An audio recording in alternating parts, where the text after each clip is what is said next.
Welcome to BODS Mayhem Hour, your source for all hard rock, heavy metal, new metal, alternative, punk, horror punk, hardcore, rock, and all local bands, with your host, John the Bod, a.k.a.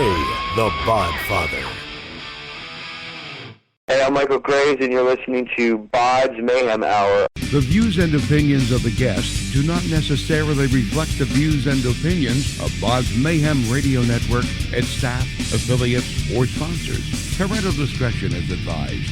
Welcome to BODS Mayhem Radio Network.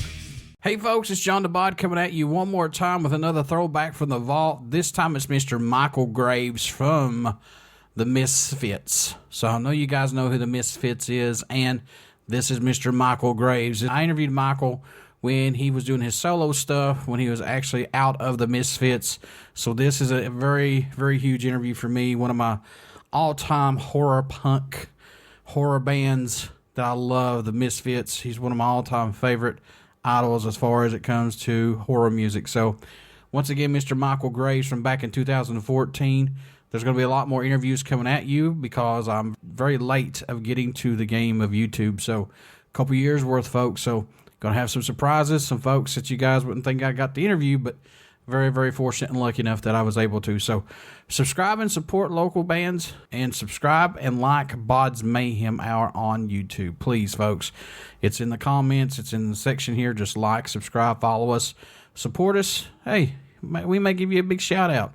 Sit back, relax, have a good time with this one. Michale Graves, you will not be disappointed. Thanks, folks. Hey, everybody. Welcome to BODS Mayhem Hour. I'm your host, John the Bod, and I have a very special I definitely have him. I'm even thinking about putting a picture of him on my Facebook. And if you guys probably not. So. I'm going to go ahead and bring him on the line right now. Hey, Michale, how you doing, buddy?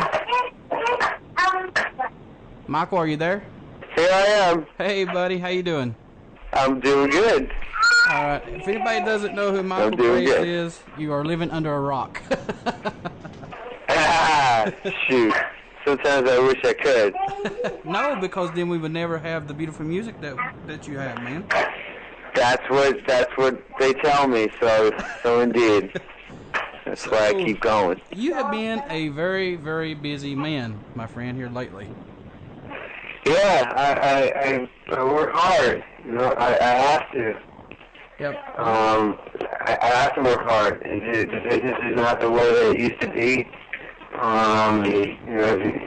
As I've gotten older and take more responsibilities, I gotta stay at it. Right. Stay at it. But and because I'm continuing with ideas, and I love to be creative. I love being an artist, so I get myself involved in projects as often as I can. I just got a lot of things cooking. Now, are you taking a break from Marky Ramone's Blitzkrieg and then going back out with them, or what are you actually doing? Say that again. It was hard to hear you. You have been on the road with Marky Ramone and his Blitzkrieg band. Are you taking a break with that for a while, then going back on the road with him, or what are you doing? Well, I go back on the road with Marky May 23rd. We'll be in Spain for a couple of days. We'll be in Madrid. We'll be in Barcelona. We'll be in Germany doing a festival. We'll be in the UK doing a festival. We'll be in the Netherlands, and then we go back to other parts of Spain. And then after that, I have a couple of weeks off to prepare for and rehearse the band for the War of Information tour, which is my solo effort that starts on July 5th and takes me to 51 American cities. And that really doesn't end until August. At the end of August, I'm playing the Paul Fest down in Tampa, Florida. And then I pick up again with Marky in October to do some East Coast dates, and then we go back to South America. And yeah. But that's awesome. To me as a fan, that's awesome. Now, where are you actually from? I'm from Bergen County, New Jersey. I was born in Teaneck, New Jersey, which is like 12 miles, west of the George Washington Bridge. It's northern New Jersey. And Michael, how did you get started into music, and how old were you? I was born. God put me on this planet to be an artist and to be a musician and do the things that I'm doing. Music affected me on a very deep level, on an emotional level, on a spiritual level, ever since I can remember. And just as I got older and grew up more, and music was something that just always brought me somewhere else, and then the passion to create it came in at about 10 or 11. So I immersed myself in it, and thank God I was blessed with parents, both my mom and my dad, that made sure that I immersed myself in it and learned everything I could, because I had so much passion about all of it, and they made sure that they did their best to steer me in the direction to where I can satisfy my curiosity and my eagerness to learn. And like I said, thank God they did. I just told my mother the other night, when I saw her, and those crazy, the schools that I didn't want to go to, the programs, art programs that she got me involved in, these kids treated me horribly because I was always the outcast. I was always the black sheep. Yeah. But I still implement the lessons that I learned in some of those times. So we laughed. And with your music, I can definitely hear the confidence in the music. I can definitely hear your beliefs in the music, and also too. What about doo-wop? I hear a little bit of doo-wop in your music too. Of course. Again, when I was very young, my mother, because she loves music. My mom loves music, so it's the same. So she always had radio on, and she always had records playing. And her taste of music was, she loved doo-wop, she loved the 50s, she loved Motown. She loved ethnic music. She played a lot of old Irish folk music. As well as the music of the 60s and the 70s, Sonic, Garfunkel, Bob Dylan, artists like that I always heard it. Right. Now, who is in the new band, the Michale Graves band? Do you have anybody else out on tour with you, going to back up with you? Yeah, reunited with a lifelong friend. His name is Chibo. We call him Chibo. I grew up with him. I was in a band with Chibo. Shoot, I was 12 years old. So Chibo's playing guitar with me and for me again. Johnny B. Morgan is with me. His name is Carmen. He plays bass. Really, really talented guy. And Tony Baptist is playing drums with me. Again, he's a young kid. I've known him for a couple years now, and is just really, really talented. So I got a really great band together, and we're going to play the tunes in our own way, and again, deliver some of the old tunes, and as well as some new stuff to everybody, and just have that. I think everybody's going to dig. Yeah, I actually interviewed one of your ex-bandmates, JV, from Doomsday Prophecy and Darrow Chemical Company here a couple months ago. Right. Let's see here. When can fans expect a new CD out from you, man? Well, I was hoping to have something out this summer, but obviously that's not going to happen. Fans can expect a new CD from me, definitely in 2013. But that doesn't mean that I don't have plans to release music in the next couple months. I realize I realize that people want to hear new music are eager to get to it, and again, I'm doing my best, and I'm putting a half of myself on the back. But when the next record comes out, I just don't want to skimp on it. And when I say skimp, I want to have, and I'm going to have, a really great producer and a really great team behind me, and do it out of a really great room, and make sure that it is the vision that's in my head, instead of cutting corners and sort of just doing it because of for one thing or another. So I'm on the path to doing that. It's just putting all of those elements together is a tough thing to do, and it's taking a little bit more time than I thought it would, but certainly worth it.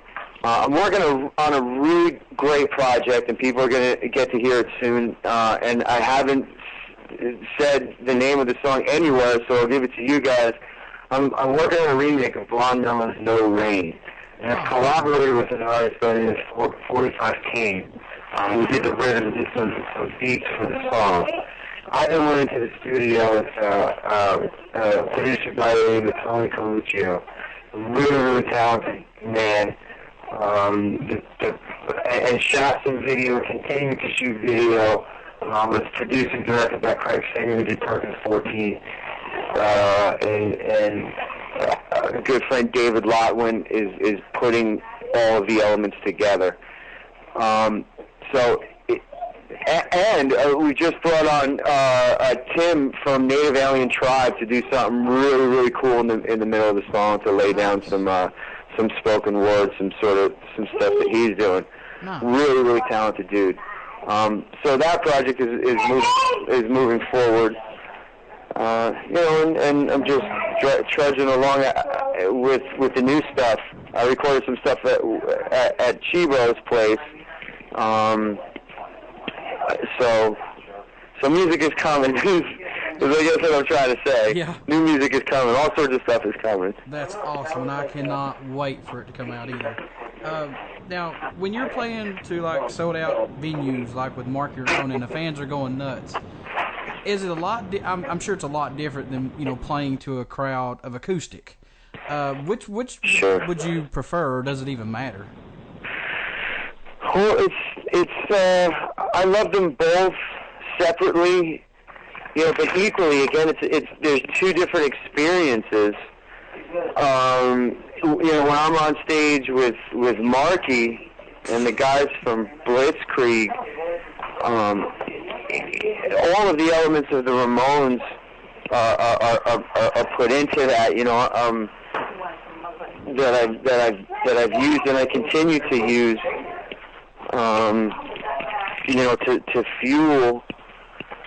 To fuel the energy that I put into performing those songs.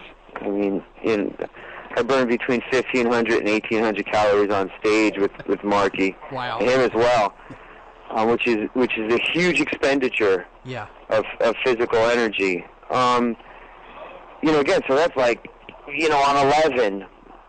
And as a performer, it takes everything I have, like an athlete, to run on all those cylinders and perform the way I do and sing the way I do and so on and so forth. Obviously with the acoustic gig, I'm sitting down. Sometimes I have a drink next to me. Yeah. I've been known to smoke a cigarette on stage. But it's a much more it's a different sort of connection. It's almost like laying down with your audience, with the audience, and cozying up to them in a different sort of way, in a very bare way. Same sort of amount of energy, but it's like a one-on-one connection with everybody when you're there. Yeah.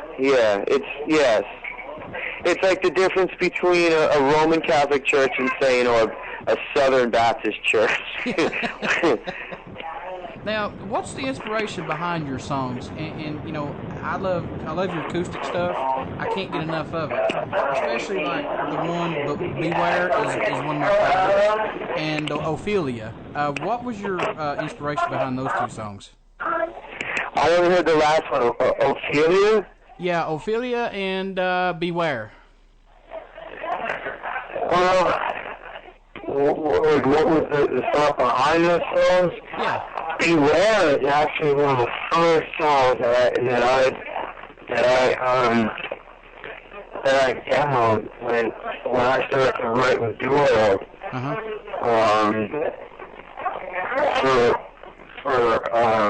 For American Psycho. Beware was the first song I recorded on his, I think a 4-track or an 8-track. I think that's what really embodies the anxiety that I was feeling at that time. You know, if you're scared, beware. That I was getting into the Misfits and I was getting into this whole thing and all this responsibility of you taking the place of Glenn, blah blah blah, was on my shoulders, and I was just this young kid. I didn't know what the hell was going on. So you know, those sort of things, if you allow it, will crush you. And you know, those were the monsters that I was depicting in that song. You know, if all you have to fear is fear itself. If you're scared, beware. Ophelia, you know, Ophelia was written at a time where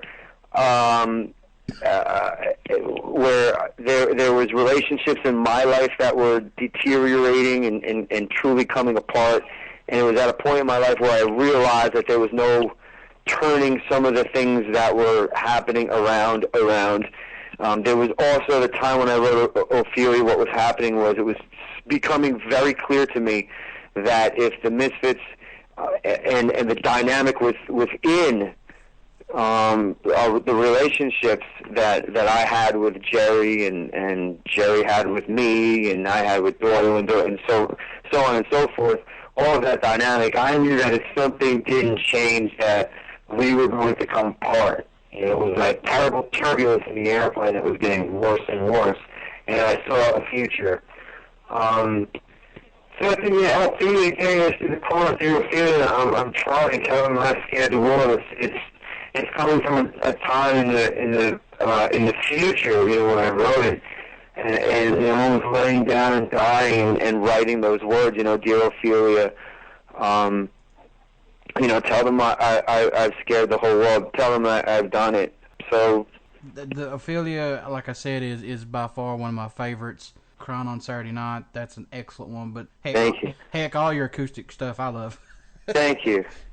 So thanks. Anybody that knows me knows I'm a huge Michale Graves fan. And, cool. And I point it out every time. Hey, you know, I'll you know, make a disc and play it here and say, look, listen, take it home. That's great. Because, and I do play your music a lot on here. Like I said, you've been a big influence on my life ever since I was in high school. So, thank you, sir. Hey, you're welcome. I appreciate it. Now, you know, what can fans expect from you at your shows? 100% truth. I mean, I come out and I play my songs the way that I feel that the songs are resonating in my life and our world. They can expect me giving off an energy that I understand and know that there's something that rhymes within all of us. There's a true nature to the reality that we're all going through that we all recognize, and within the music that I play, is those elements are found, and that's what makes the audiences and my shows just so cool, because I get to meet so many like-minded people that are just very positive and very excited about, you know, music and everything else. So I do what I can, best I can, all the time. Right. Yeah, 100% true there. That's for sure. Now, and I always ask this too, because this is an awesome question, I think. When the fans leave, what do you want them to remember you by? You know, humming your music, saying, oh man, I want to go buy this CD. I'm an ultimate fan. In your own words, what do you want them to remember you by? I want them to remember that I was the type of person that did the best I could all the time, every time. I want people to remember that my songs and the things that I stood for were things of righteousness, and that I always strived to live a righteous life, and to do what I can, especially for others in every way that I could and can. And I want that reflection of me, because if you get that in me, you'll get my music. Mm-hmm. And so that's what I want, certainly more so than, you know, he made great music. I want it to be attached that I lived my life in that way, in the best I could in the service of others, especially those who are less fortunate than me. Yeah, a lot of your music, a lot of humbleness in it too. A lot of it. I picked that out a lot quick when I started listening to your acoustic stuff. Yeah, well, the world makes me humble. The things that I recognize in life and in the world make me humble. I've experienced so much that has revealed God to me that that helps me live in humbleness. How does it make you feel, man, to actually sit back and think, wow, I played with the Misfits, which they're a huge icon band, you know that, and then you're playing with Marky Ramone. I mean, you've got best of the both worlds right there. I mean, the Ramones are I'm getting tongue-tied. The Ramones especially, one of the biggest punk bands from New York, man. I mean, that's huge. I understand the largeness of it. That's why I think that, especially in Blitzkrieg, I'm able to, with all of my mind and all of my body, express all of those things. The experience of being able to do what I did in the Misfits, as well as carrying on the legacy with Marky Ramone. It all comes out on stage, with Marky and in Blitzkrieg. It's incredible to look back on my life. It's truly incredible, and I've been so fortunate. Oh my God! I've traveled the entire world. I've got to experience so many different people in so many different parts of the world, and have had conversations with them and shared moments with them and met their children, and just wonderful. Again, like I said before, music has led me, has given me a life in which God has revealed Himself in those experiences to me, to where I truly believe in the larger existence of things, and right. It literally brings me to my knees. Right. Oh yeah, definitely. And I'm from Kentucky, and I'm proud as heck for you, but not bad for a Jersey boy, huh? Not bad for a Jersey kid. Not at all. Not at all. Yeah, I am thankful. Not too shabby. Not too fucking shabby. Yeah, I'm definitely proud of you. That's for sure, because you're doing what you love. You're not falsifying it by any means. You're out there giving 110%, busting your ass on stage, and doing your acoustic stuff. Yes, and there's meaning behind it, and there's justification behind it. There's too many, and there's so much music, and there's so much art and artists out there that are just doing nothing for this world, and contributing nothing to the bigger picture. And everyone's singing the same songs, and it's worthless. So that's another reason why in a lot more of these interviews that I'm doing now, I talk about my spirituality, and I talk about how important religion has always been, and how much religion has always been, since the time I was very little until now, played a huge role in the things that I do and why I do them and how I live my life. That's great. And in a lot of circles, it's craziness. You talk about Jesus Christ in a certain way. You talk about God in a certain way, and you're like, what? Come on. Yeah. But Well, it's like this, man. You know who actually your friends are that'll stick around when you talk about it. So, I'm in Kentucky, and I'm right in the Bible Belt. So, yeah, I know it. So, it's cool with me. Anybody can talk about it around me, because there's certain things that happens that He makes happen, so I don't question any of it. So, with your tour that's coming up with you, are you going to be playing any of your new stuff, possibly? Yeah. Oh yeah. Awesome. Yes. We'll be playing as much of the new stuff as the crowds will allow us to. We're going to work it into the set. We're learning a large repertoire of music. We're learning as much of it as we can. I can't guarantee that we'll play the same set list every night, Because again, there's so many songs that I want to play and so many songs that people want to hear. Oh, yeah. We're going to do our best to change it up and make it interesting. And so there'll be plenty of old songs that people love and plenty of new ones if everyone's excited about hearing them. Everybody, if you don't know about Michael's history and everything, I did not know this till last night, and this even makes me more prouder to be one of his fans. Is he fought in the military for us, so that's even awesome. A lot of people go over and don't come back, unfortunately, and it's the sad part about it. But thank God we got you, brother. Yeah, well, my military career wasn't as illustrious as some people may think, and, but in the time that I joined, there was a lot of people my age and especially younger that signed up and were focused and eager about the things that they were signing up for, and I certainly helped a lot of or a few young people make that decision to join. And a lot of those guys are now older, as I am, and are quite upset about the whys and how it all, and are angry about being lied to about a lot of things. So I'm in that camp with those dudes. Right, totally understand. And what were some of your memorable shows that stick out in your mind in a heartbeat? Memorable shows? Yeah. Oh man, I played so many memorable shows.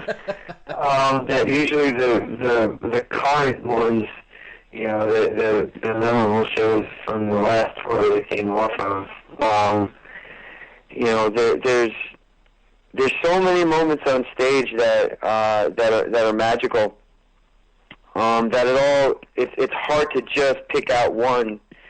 But there was a show last summer that Marky and I played in Serbia. There was I don't know how many people, 190,000 I think. Wow. Which is the biggest crowd that I've ever stood in front of in my life. And I don't get nervous anymore. Not that I don't get anxious about going on stage. I walk on stage like Mike Tyson. Like, I am the master of my domain. I'm confident, and that is where I'm supposed to be. Yeah. Like, that's my attitude, as best I can.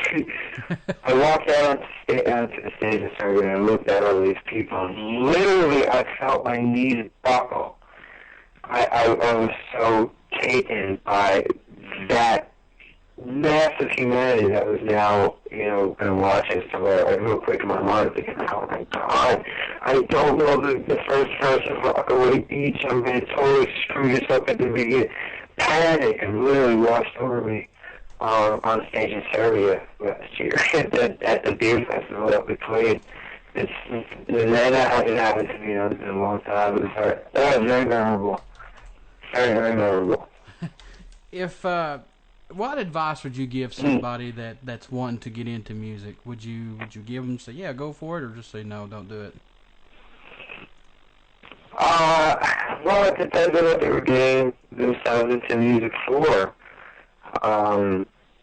It's a tough question, and I would say to them, if they truly love music and want to get into music, it's important to, the old adage, how do you get to Carnegie Hall? Practice, practice, practice. Yeah. You have to be a master of your domain. And if you're going to play the guitar, you have to play the guitar as much as you can. You got to practice, practice, practice. But also to understand and get a solid education behind them best they can, and learn about even just simple math and equations. If you want to go out on tour, somebody's got to figure out if, how are you going to make money? If you're going to make money, how much is coming in, how much is going out? Right. And learn about social media and research and use your brain about different ways to market and promote your product. There's so many different ways to exploit and I'm using the word exploit in a good way, to exploit your product and to exploit your music. But you have to be thinking, and you have to be clear, and you have to be motivated and passionate about anything. Whether you want to be a baker or or whatever. Right. Oh yeah. Well, exactly. Before I let you go, I want you to do me a promo if you don't mind. Sure. All right. Cool. Hey, I'm Michale Graves, and you're listening to BODS Mayhem Hour on Uber Radio Network. Thank you so much for being on the show. This has been one of the coolest interviews I've done. Like I said... Right on, dude. Right on. Thanks for having me. It was a great interview. Not a problem. I'm definitely going to pump your music on here like crazy. All right, bro.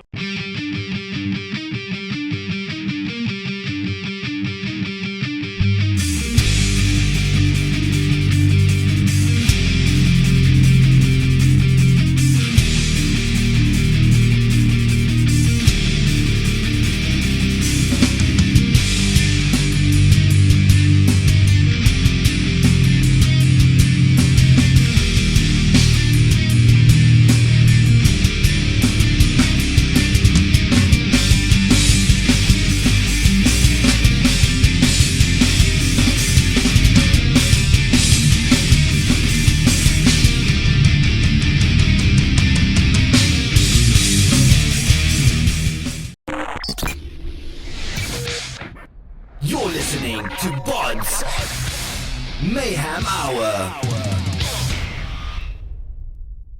Follow us on Facebook, Twitter, and Instagram.